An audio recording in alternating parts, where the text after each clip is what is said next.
Hi, I'm Alan Jaeger. And I'm Jim Vatcher.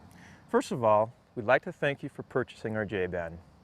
Our goal is for you to have years of productive use from your J-Band and that you use it in the safest way possible. Before starting your J-Band routine, please be sure that your J-Band clip is securely fastened to an immovable anchor point. If you are using a screw eye bolt, or something similar to it as an anchor point, it is imperative that this anchor point is securely fastened and will not release. Do not take any chances with your anchor point by anchoring the J-Bands to something that you are not sure is secure. If the clip releases and comes back at you, it can cause serious bodily injury or even be fatal. A chain link fence is a great option, especially where the links intersect, but be sure to double check that the fence is sturdy and in good shape. After clipping in to secure your anchor point, make sure that your carabiner clip is never aligned with your head, face, or neck when doing any of these exercises. It is important to note that the J-Band should not be stretched more than 1 to 1.5 feet of its original length. This is a very safe distance when doing the exercises. If you feel like you may need more resistance with a particular exercise, increase your repetitions from 25 to 35 rather than overstretch the J-Band. Remember, we are targeting small muscles, so less tension with higher repetitions is an optimal way to perform these exercises and safer than pulling the J-Band too tightly, which can also cause you to muscle up and put more stress on the J-Band.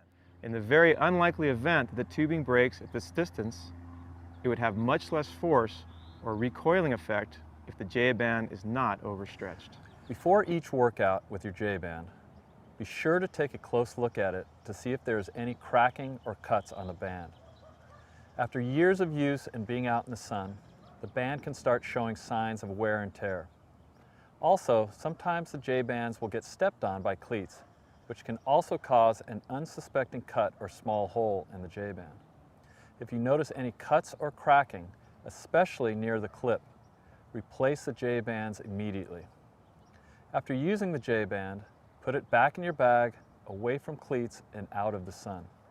Leaving the J-Bands hanging in the sun when not in use can cause premature cracking and wear and tear on the J-Band.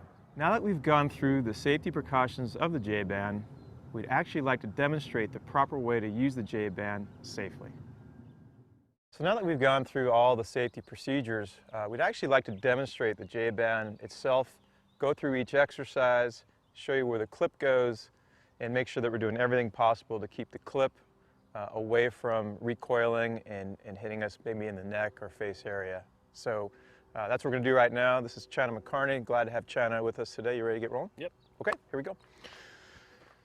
So now with exercise 1, let's first talk about the clip. It would seem like logical to put it around the chain link fence where there's a single strand, but actually if you put it to where the chain link fence meets, it's much stronger and much safer and much sturdier. So make sure you again put the carabiner clip where the chain link fence intersects. Now with exercise 1, it's called over the head forearm extension. Again, all these exercises are on our brochure, which you can download right from our website. And again, if you notice that the clip is basically in a position to where, as we go through the first exercise, if anything unforeseen happened and the rubber tubing actually did break, the clip would actually fly off very clear of the head. So again, safety is rule number 1. The second thing we want you to notice is that the length of the J-Band is not being stretched more than about 1 foot to 1.5 feet. So if Chana needed to maybe get more out of the workout per se, instead of increasing the distance away from the fence, all he'd do is add some extra repetitions. Great job, Chana. Now exercise 2, the clip again will remain where it's at. This is called simply side stretching, so go ahead, Chana. And again, the two things we're going to keep focusing on is 1, how the clip is never in alignment with the head or the face or the neck, and 2, that we're not overstretching the rubber tubing. Okay? Excellent. Exercise number 3, these are called diagonals. Now we are going to move the clip down for the next 3 exercises. So again, the clip is going to go down to about belly button height. And again, notice how Chana puts the clip around the chain link fence where it intersects. That's the strongest point. Okay, so now this is exercise number 3, diagonal stretching.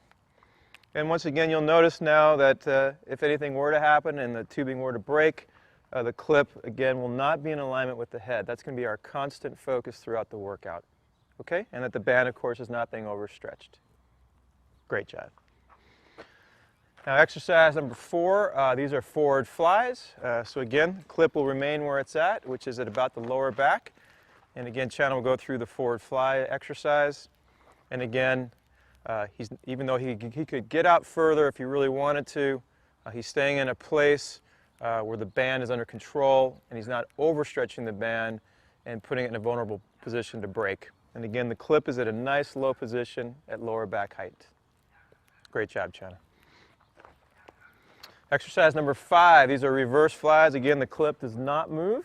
Again, it's about belly button height. Channa's going to get a little bit lower, but again, even in the unforeseen event that the tubing would break, the clip again would hit him somewhere in the lower part of the body.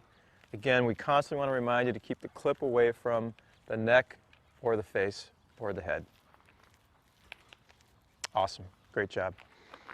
Okay, now we're going to go to the single arm specific exercises. This is exercise 6. This is internal rotation. The clip will just move slightly from belly button height down to about waist height.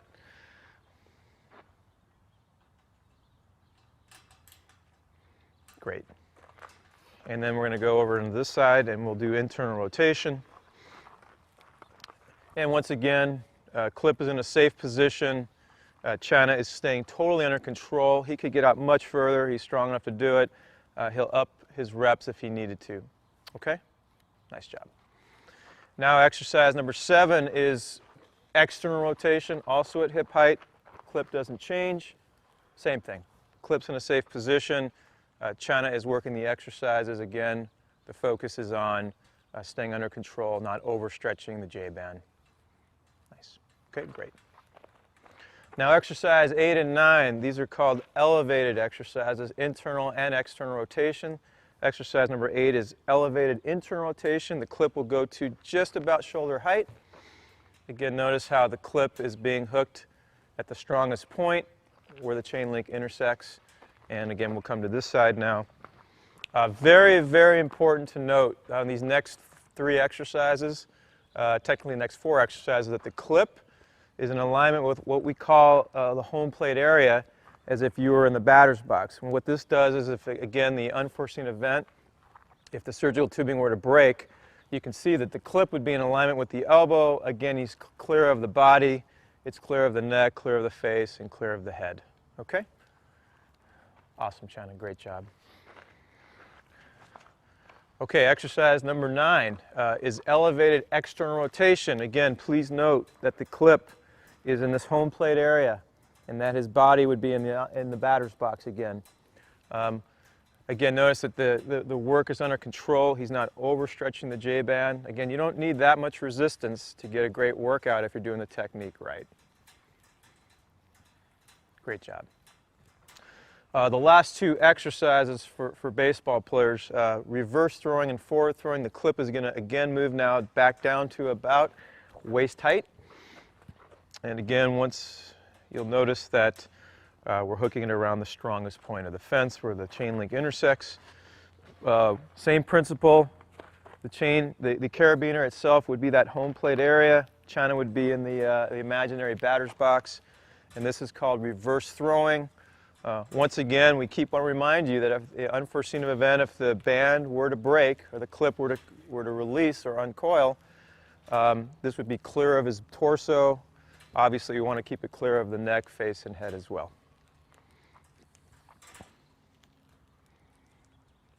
And fantastic. And then finally, exercise number 11, forward throwing. We will take the wrist cuff off. We will put it back together. The clip will remain exactly where it's at. Again, rule number 1 is that the clip will now be in alignment with home plate with Channa in the batter's box, as we've done with the last 3 exercises. As Channa goes through the forward throwing motion, you'll notice once again that he's under control. He's not overstretching the J-band. Again, we know from doing this for a lot of years that the main work of this is through repetition, not through overstretching the J-band. And finally, for the last time, if the clip again were to come from off the fence or off of whatever you have it fastened to, or we had the unfortunate event of the band breaking, again, the clip would release and it would be clear of his torso, clear of his neck, clear of his head, clear of his face.